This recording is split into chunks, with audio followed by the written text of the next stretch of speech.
We were doing the sampling. Now we will discuss the methods of the sampling. We are having total 6 methods. First is random sampling.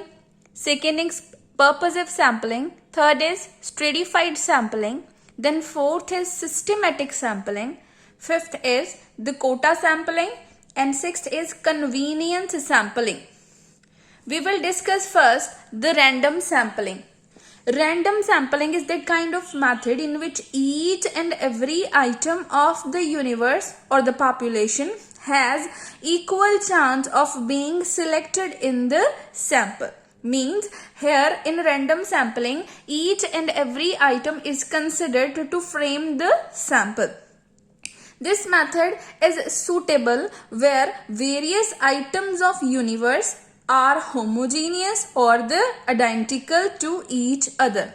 Means if data is same, data is homogeneous or data or the items are identical to each other, then this method can be applicable. And if we talk about the various benefits of the random sampling method, the first is economical method. This method is economical because this method is simple and less expensive. Cost involved here is very less. Next is impartial method. Impartial method means it is impartial because each and every item is covered under this method to select a sample. And random sampling can further divided into two types.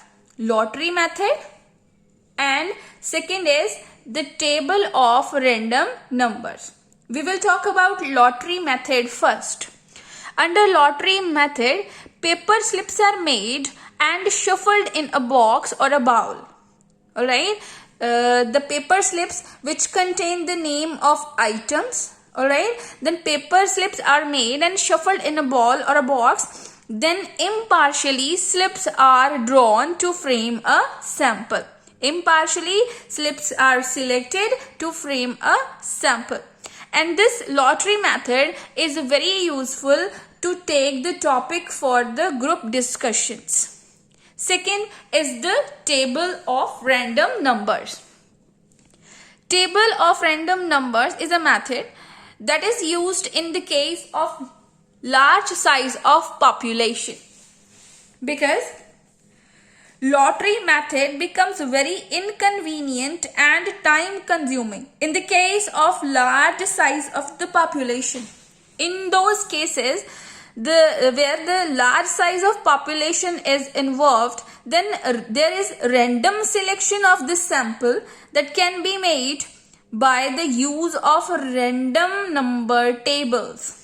Some statisticians have prepared the set of tables called table of random numbers, and with the help of these table of random numbers, sample is selected according to the various numbers, and sample is prepared according to that table. Among these tables, Tippett's random number table is mostly used. This is the best and perfect way or perfect table to select the sample. Third method is the purposive sampling. Under purposive sampling, investigator himself makes the choice of sample items which in his opinion is the best representative of the universe. Means investigator himself selects the item according to his perception and intelligence level. Alright, and he thinks that those items that he have already selected are the best representative of the universe. So if we talk about the suitability, then this method is suitable when some of the items in the universe are of special significance and ought to be included in the sampling. So here this is the situation that this method is based on choice of investigator. Chance factor is ignored here, because in first method we have talked about the chance. that every item of the population has equal chance of being selected in the sampling. But in purposive sampling, chance factor is ignored. This method thoroughly based on the choice of the investigator. Then if we talk about the example, if an investigation wants to study about the iron and steel industry and industry of India, then inclusion of some industries like Tata Iron and Steel industry, that is as obvious and compulsory or essential for him, because Tata Iron and Steel industry is the best industry in India. So this Tata Iron and Steel industry is of special significance. That is why it is selected in the sample. So here in purposive sampling, where some items which are of special significance or are of special characteristics that are included according to the choice of the investigator. Third is the stratified or mixed sampling. Here, universe or the entire population is divided into different groups, and these groups are called strata. That is why its name is stratified sampling. Groups are called strata here, and some items are selected from the different strata to form a sample. This method is suitable where population or universe is of different characteristics. Alright. And if we talk about the benefits, then it is less time consuming and satisfactory results are possible. This method is also called mixed sampling method because this is the mixture of the two methods. First two, especially purposive method and random. Purposive sampling and random sampling. This method is mixture of the both. That is why satisfactory results are possible under this method. Next is simple method. This method is very simple and understandable. It is very easy to use this kind of methods. Systematic sampling. Systematic sampling is that method under which population is arranged, and it is arranged numerically, geographically or alphabetically. Then every nth item, the item that have been selected by the investigator, every nth item of the numbered items is selected for the sample. Alright. And here no personal bias is present because every nth item is selected and it is according to a system. Then next is simple. It is very simple method, simple to use and cost effective also. Then it is also less time consuming. This method is also known as quasi-random sampling method. This is the another name of this method. Just have an example. See how this method works. Under systematic sampling, this is first condition that items should be arranged. So I have arranged according to the roll numbers. Suppose for example, if I want that few students should represent my class 11th commerce in front of the school for prayer. And if I want to select the students systematically, then what I can do? I have total 60 students and I have selected nth item as 5th. Means every 5th item from the select item I would like to select. Then what happens? Just to see, if I select student as roll number 5, then again the difference of 5 students should be there. Means 5 items, 1, 2, 3, 4, 5. Then again I'll have to select this one. Every 5th item I need to select 1, 2, 3, 4, 5. And after the difference of 5, I can select these students from the 11th commerce.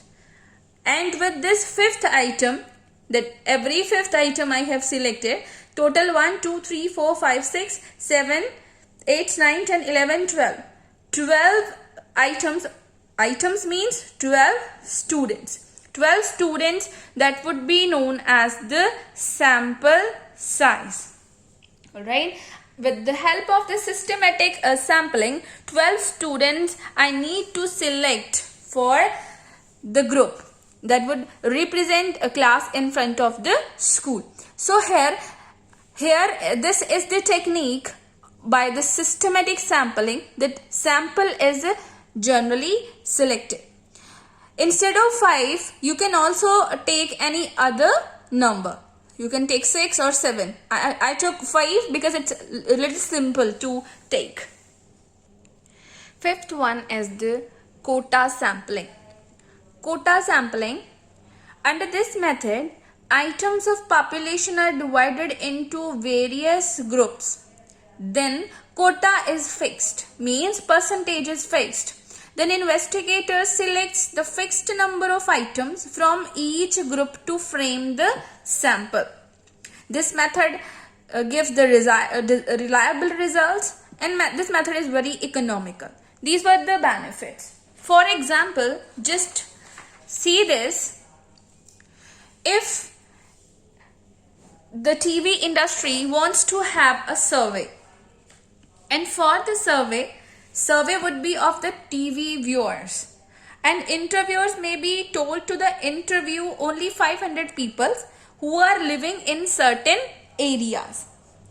Then quota is fixed, means the interview or the investigator that can fix the limit that from the interviews 55% are to be housewives, 30% that should be school students, 10% should be employees, and 5% should be the children. And after the interview of these percentages or these people, they can frame the conclusion about the TV show. Then within these fixed limits or the quotas, sample can be selected. These percentages are fixed. That is why this is the example of quota sampling. Sixth method is the convenience sampling. Convenience sampling is that method under which, while selecting the sample units, the investigator gives the special attention to his convenience. This method is also known as the chunk method. For example, if investigator wants to estimate the average height of the Indians, then investigator can do what, according to his convenience, can take sample from one state, say Delhi. From Delhi state only, then investigator can estimate the average height of an Indian. So this is a simple method and least cost is involved here. This method is simple, and because it is very easy for the investigator to use this method according to his convenience.